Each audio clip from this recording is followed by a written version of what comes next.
Hello friends, आज NCERT class 2 सारंगी का पाठ 2 है, जो कि एक कविता है और कविता का नाम है घर। कविता का क्या नाम है? घर है। घर तो सबके पास होता है। तो आइए देखते हैं कविता में क्या है। पापा क्यों अच्छा लगता है अपना प्यारा प्यारा घर, घूम धाम ले खेल खाल ले नहीं भूलता लेकिन घर। पापा मुझे अच्छा क्यों लगता है अपना प्यारा घर, हम कितना भी घूम घाम लें खेल खा लें लेकिन अपना घर नहीं भूल सकते। आगे है, नहीं आपको लगता पापा है माँ की गोदी सा घर, प्यारी प्यारी ममता वाली सुंदर सुंदर न्यारा घर। क्या आपको नहीं लगता पापा घर एकदम माँ की गोदी सा घर लगता है, और प्यारी प्यारी ममता जो हमारे ऊपर ममता बहुत ही प्यार करता है, ममता बरसाती है। और सुंदर सुंदर न्यारा, हमारा सुंदर और न्यारा घर है। थक कर जब वापस आते हैं कैसे बिछ जाता है घर, खिला पिला कर आराम दिलाकर नई ताजगी देता घर।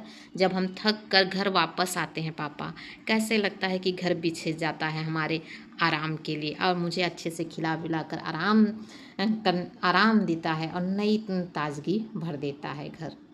कितना अच्छा लगता है अपना घर। ये दिव्यक रमेश ने लिखा है।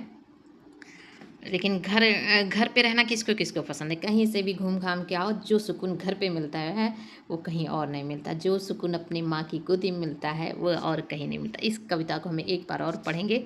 बहुत ही अच्छी कविता है। इसको याद करके आप लोग अपने मम्मी पापा को ज़रूर सुनाएं।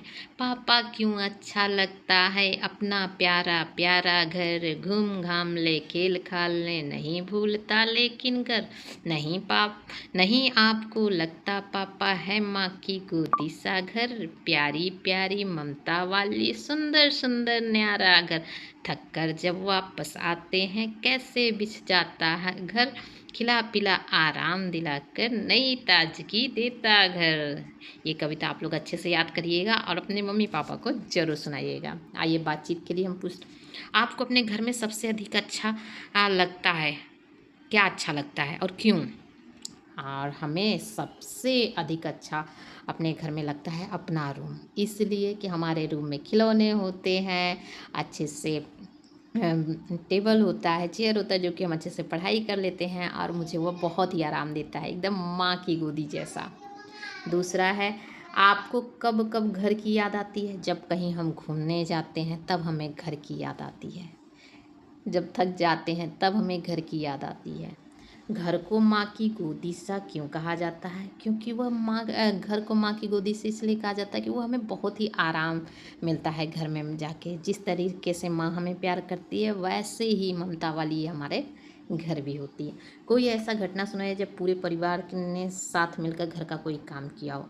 जैसे त्योहारों का समय ले लीजिए, जिस पे त्योहार के समय घर की साफ सफाई करनी होती है तो सभी मिलकर अब अपने अपने काम बांट लेते हैं। कोई झाड़ू का, तो कोई जाले का, कोई दरवाज़ा पोंछने का, माने छोटे छोटे काम अपना बांट लेते हैं और सब लोग मिल के करते हैं खुशी खुशी। कितना अच्छा लगता है। अब आइए देखते हैं घर। कविता अपने परिवार के किसी सदस्य को सुनाइए। घर या परिवार पर उनसे कोई अन्य कविता या कहानी सुनने के लिए कहिए। ये कविता याद करिए और अपने घर और परिवार में सुनाइए, चाहे मम्मी हो पापा हो कोई भी।